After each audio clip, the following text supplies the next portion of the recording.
আসসালামু আলাইকুম, সবাই কেমন আছেন?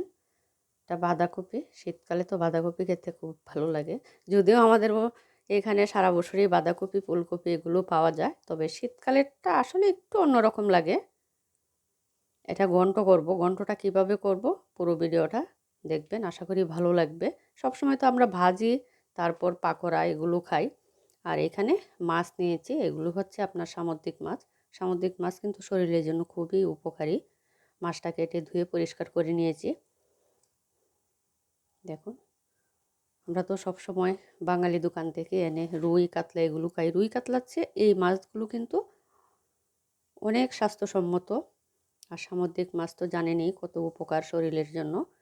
মাছটা একদম পরিষ্কার করে নিয়েছি। এখন এটা হলুদ আর লবণ দিয়ে ভেজে নিব মাছটা। এই মাছগুলো কিন্তু একটু ভেজে রান্না করতে হয়, যেহেতু সামুদ্রিক মাছ একটা ঘ্রাণ থাকে। রান্না বসিয়েই ভিডিওটা অন করেছি। এখানে পরিমাণ মতো তেল দিয়ে পেঁয়াজ কুচিটা হালকা একটু ভেজে নিয়েছি। একটা দু পেঁয়াজা করব। এখানে আমি লবণটাও কিন্তু দিয়ে দিয়েছিলাম। এখন দিয়ে দিব মশলা। এখানে পরিমাণ মতো লবণ, হলুদের গুঁড়া, ধনিয়ার গুঁড়া, জিরার গুঁড়া, আর হচ্ছে আপনার একটু আদা বাটা, রসুন বাটা। যেহেতু এটা সামুদ্রিক মাছ রান্না করব, সেজন্য একটু আদা রসুন দিয়েছি। আমি নর্মালি এমনিতে আদা রসুন দিই না। এখন মশলাটা 1-2 মিনিট ভালো করে একটু কষিয়ে নিয়েছি। এখন দিয়ে দিব কেটে রাখা টমেটো। টমেটোটাও যাতে মশলার সাথে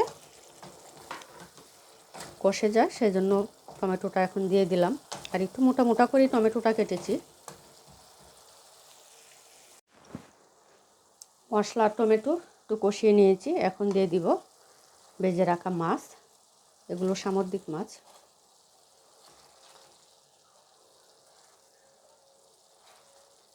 তাজা মাছ তো সেজন্য।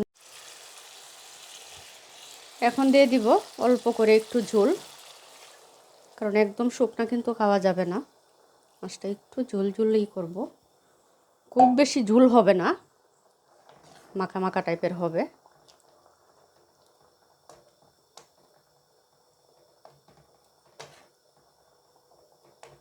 এখন 4-5 মিনিট ভালো করে হাই হিটে জাল দিয়ে নিব তরকারিটা।